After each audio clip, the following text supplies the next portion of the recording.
Cheese looks harmless.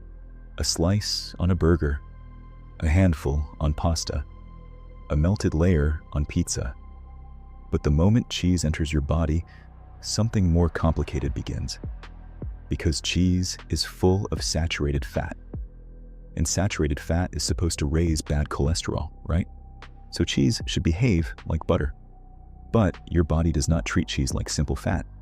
Cheese enters your body as a structure, a matrix, a dense package of protein, fat, calcium, salt, bacteria, enzymes, and fermented compounds. And that structure changes what happens next. Cheese is basically concentrated milk. A lot of the water is removed, and what remains is powerful. Protein, fat, calcium, salt, flavor molecules. In an aged cheese, compounds created during fermentation. So when you eat cheese, your body is not just reading a nutrition label, it reacts to the whole food, the texture, the structure, the minerals, the proteins, and the way the fat is trapped inside the cheese. Before cheese even reaches your stomach, your brain is already involved. The smell hits first. Aged cheese releases strong aroma compounds created during ripening. Your brain detects something rich, salty, fatty, and savory. Then comes the texture. Creamy cheese melts, hard cheese breaks. Melted cheese stretches and coats your mouth.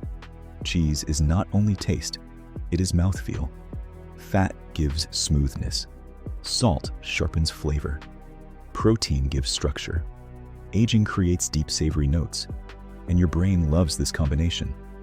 Fat plus salt plus umami is extremely hard to ignore. That does not mean cheese is a drug. That is exaggerated. But it does mean cheese can strongly activate reward and appetite signals, especially when it is melted onto pizza, burgers, fries, or nachos. And here is the first twist. Cheese by itself can be filling, but cheese added to ultra-processed food can make that food much easier to overeat. A few slices of cheese with a normal meal is one thing. A giant pizza with refined flour, processed meat, oil, and melted cheese is completely different. Same cheese, different context, different result. Now the cheese enters your stomach. Stomach acid begins breaking down its structure. Enzymes start cutting proteins. Fat begins separating into smaller droplets. But cheese does not behave like sugar. Sugar can move quickly. Cheese is slower, denser, and more complex. One of the main proteins in cheese is casein.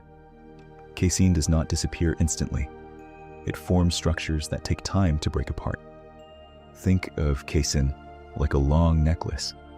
Your digestive system does not absorb the whole necklace. It cuts it into smaller chains, then smaller fragments, then amino acids. Some of these smaller fragments are called peptides, and some peptides may have biological effects. This is where people often talk about casomorphins. Casomorphins are small peptides that can be released from beta-casein during digestion or cheese ripening. Scientists study them because they may interact with signaling systems in the gut. But many people exaggerate this. They say cheese is addictive, like drugs. That is not accurate. A better way to say it is this. When your body breaks down cheese proteins, it can release small peptides that researchers study for possible effects on digestion, gut signaling, and appetite. Less dramatic, but much more accurate, and still fascinating. Because cheese is not dead calories, it is a changing chemical package. Now we reach the most important part, the cheese matrix. Imagine the fat in cheese trapped inside a protein and mineral network. It is not floating freely like melted butter. It is held inside a structure made from casein proteins, calcium, water, salt, and fat. Your body has to dismantle that structure, and this may change how the fat is released, absorbed, and processed.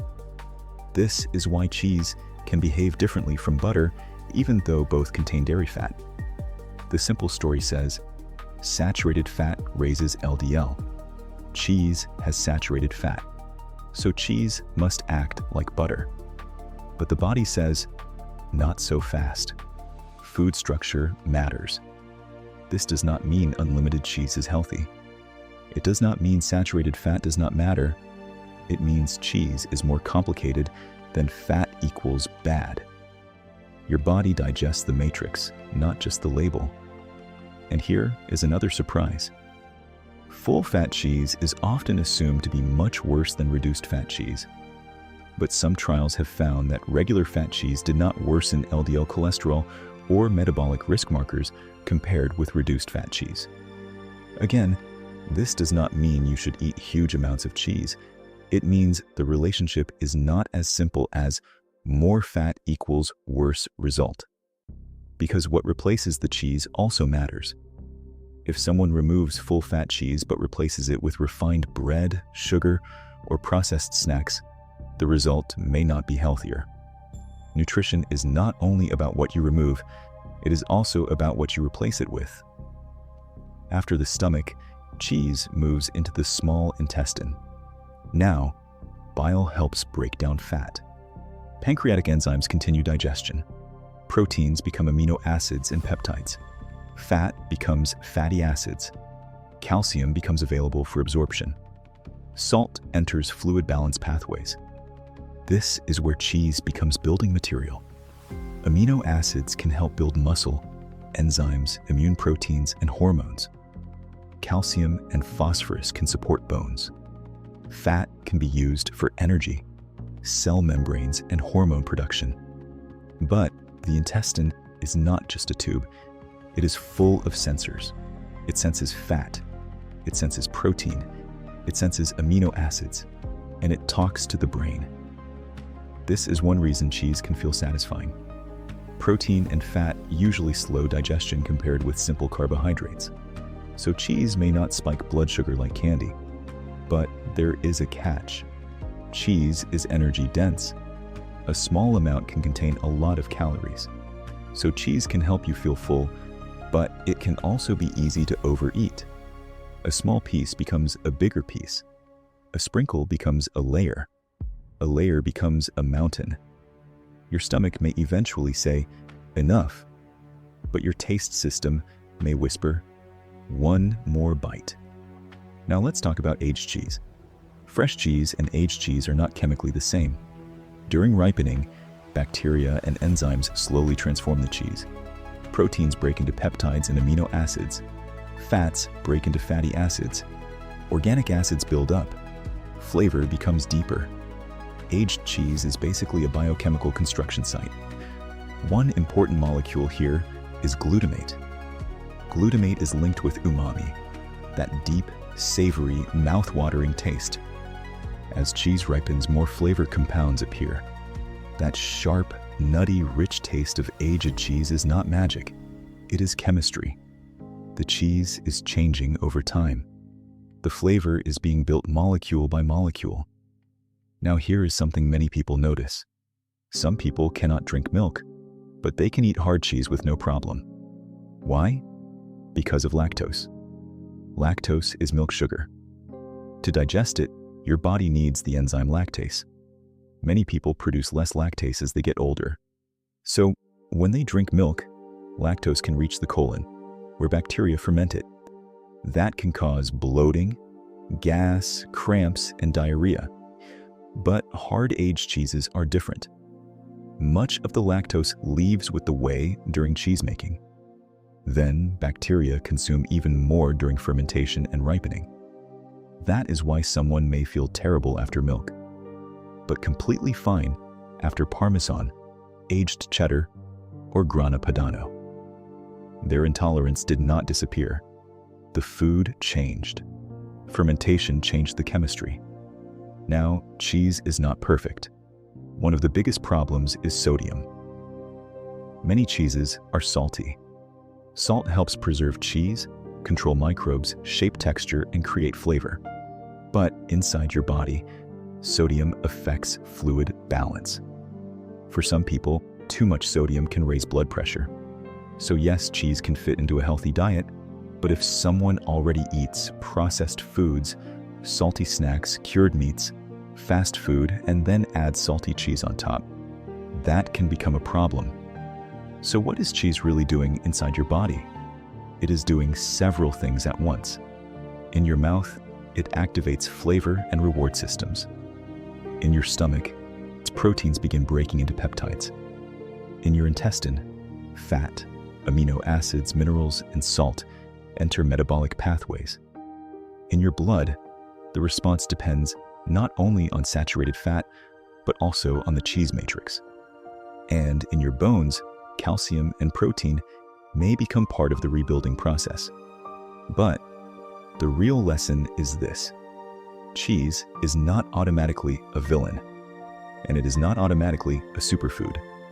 It is a dense, fermented, structured food. That structure can make it behave differently from isolated butterfat. But its density also means it is easy to overeat.